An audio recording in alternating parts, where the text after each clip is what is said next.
এজন্য একজন কথা বলতে হবে, সেই কথা বলা মানুষটা যেন আমি হই, এজন্য আমি কথা বলতেছি। ফ্যামিলি সবাই খুব সাবাসাবি করতো, খুব ইয়ে করতো, কান্নাকাটিও করতো যে তুমি তো বিপদগামী হয়ে গেছো, পড়াশোনা করবা, বিসিএস ক্যাডার হবা, ইয়ে হবা।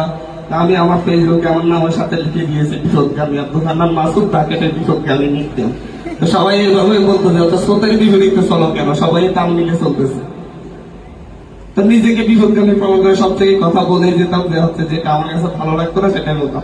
আমাদের মেন সার্কেলটার মেন একটা উদ্দেশ্য হচ্ছে বাংলাদেশটা একটা বৈষম্যহীন রাষ্ট্রে রূপান্তর করা আমাদের জন্য হচ্ছে মেইন উদ্দেশ্য। আমরা যে হচ্ছে আমরা ছাত্রছাত্রী যখন করছিলাম তখন আমাদের ঘোষণাপত্র লেখা ছিল হচ্ছে আমরা বৈষম্যহীন একটি বাংলাদেশ দেখতে চাই, যেখানে ছাত্ররা ছাত্রদের অধিকারের ব্যাপারে কথা বলবে, ছাত্ররা কারো রাজনৈতিক সুরি হবে না, কে ক্ষমতায় যাবে কে নামবে সেটা হচ্ছে ছাত্ররা নির্ধারণ করবে, ছাত্র লাঠিয়াল বাহিনী হবে না, ছাত্ররা চাপ প্রয়োগকারী গোষ্ঠী হবে। ছাত্ররা হচ্ছে চাপ প্রয়োগ করবে রাষ্ট্রকে, রাষ্ট্র যখনই বিপদে যাবে, রাষ্ট্রের ভারসাম্য যখনই নষ্ট হবে, যখনই সার্বভৌমত্ব হুমকি মুখে পড়বে, তখনই ছাত্ররা সেই রাষ্ট্রের উপর সেই সরকার উপরে চাপ প্রয়োগ করবে যাতে তারা সঠিক পথে আসতে বাধ্য হয়। আমরা এই প্ল্যানিং থেকে আমরা তখন হচ্ছে আলোচনা করছিলাম কি নাম দিল, তখন বলতেছিল কোটা সংস্কার আন্দোলন ছিল, কোটা সংস্কার দিয়ে কি দেওয়া যায় বা সংস্কার কেন্দ্রে কি দেওয়া যায়। তখন এই ব্যাপারে আরেকটা কথাই বলি যে বৈষম্য বিরোধী ছাত্র আন্দোলন যে নামটা সেটা আমার দেয়া, আমার প্রস্তাবনা থেকে সেই নামটা এসেছিল।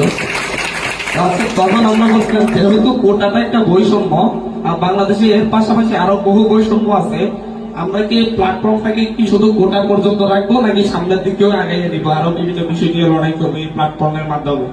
তখন আমাদের সিদ্ধান্ত যে কোটার তো সব মেনে নিবে যে কোনোদিন, তারপরে আমরা আরো বিষয় নিয়ে কাজ করতে পারবো। বৈষম্য শব্দটা থাকলে, বৈষম্যহীন বাংলাদেশ গড়ার কথা বললে এটা দিয়ে আমরা সামনে আরো কাজ করতে পারবো। সেই জায়গা থেকে আমাদের এই বৈষম্য বিরোধী ছাত্র আন্দোলন নামটি গৃহীত হয়। এরপর আরেকজন এটাকে ইংরেজি করে দেয় স্টুডেন্টস এগেইনস্ট ডিসক্রিমিনেশন, কিন্তু পরবর্তীতে দেখতেছি বিভিন্ন জায়গায় স্টুডেন্টস এগেইনস্ট অপরেশনও নেয়, কিন্তু আমরা অফিসিয়ালি এটা স্টুডেন্টস এগেইনস্ট ডিসক্রিমিনেশন ওয়ার্ডটাকে স্যাড, যেটা হচ্ছে আমরা এটাকে আবার বললাম যে দুঃখ আক্রান্ত বাংলাদেশকে মানুষ যে দুঃখের মধ্যে আসে, স্যাডনেস আছে, এটা থেকে মানুষের মধ্যে হ্যাপিনেস আনতে হবে। এই জন্য এই স্যাডই মানুষদেরকে, যারা স্যাড তাদেরকে আমরা ঐক্যবদ্ধ করে লড়াইয়ে নামবো। এভাবে অনেক তামাশা করতাম। যাই হোক, এখান থেকে আমরা স্যাডটা নিই, সাউন্ডটা নিই না, স্টুডেন্ট অপারেশন ওয়ার্ডটা নিই না, এরকম চিন্তা ভাবনা থেকে মাহফুজ আব্দুল্লাহ ছিলেন, যিনি এখন হচ্ছেন আপনাদের এই প্রধান উপদেষ্টার বিশেষ সহকারী হয়েছেন। উনি ছিলেন হচ্ছে আমাদের গুরু। আমরা যখন গুরু আড্ডা শুরু করি, আমরা আমাদের গুরুর সাথে একদিন দেখা করবো, গুরুর আড্ডা শুনবো, সেখানে আমরা যেতাম, মানে যে বসতাম। ভাই আমাদের মানে বেশি সিনিয়র না, বাট বুদ্ধিভিত্তিক জায়গায় উনি অনেক শার্প।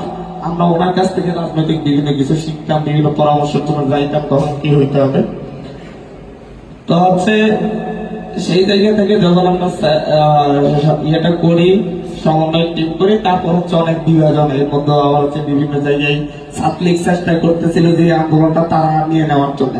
তারা কিছুদিন এই কোটার বিরুদ্ধে কথা বলে, আবার 2 দিন কোটার পক্ষে কথা বলে। তারা কি করে তারা নিজেরাই জানতেছিল না। আন্দোলনটা চলতেছিল, আমাদের সাথে আলাপ হচ্ছিল, সরকার আমাদের সাথে বসবে, সিনা সফর শেষে এসে প্রধানমন্ত্রী আমাদের সাথে বসবে, আলোচনা করবে।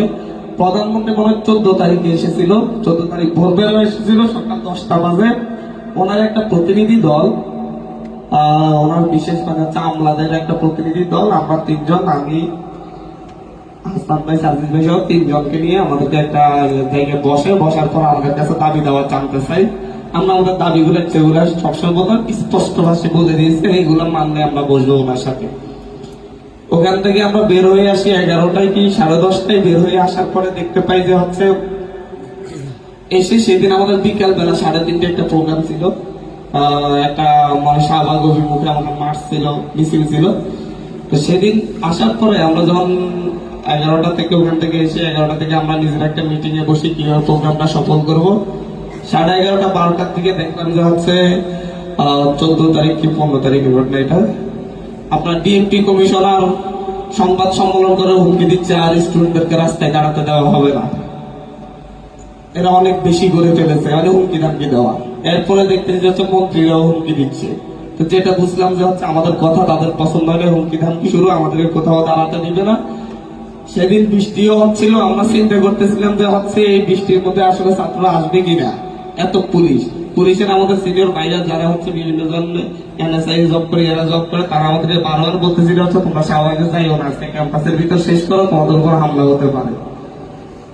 কিন্তু দেখা গেছে যখন হামলার কথা বিএনপি কমিশনারও হুমকি দিচ্ছিল, এটা দেখার পরে স্টুডেন্টদের এত গণজোয়ার নামছে, আমরা শুধু শাহবাগ না, শাহবাগ থেকে আমরা ফার্মগেট পর্যন্ত অবরোধ করে ফেলছিলাম, সেদিন আমাদেরকে কেউ আটকে রাখতে পারে নাই।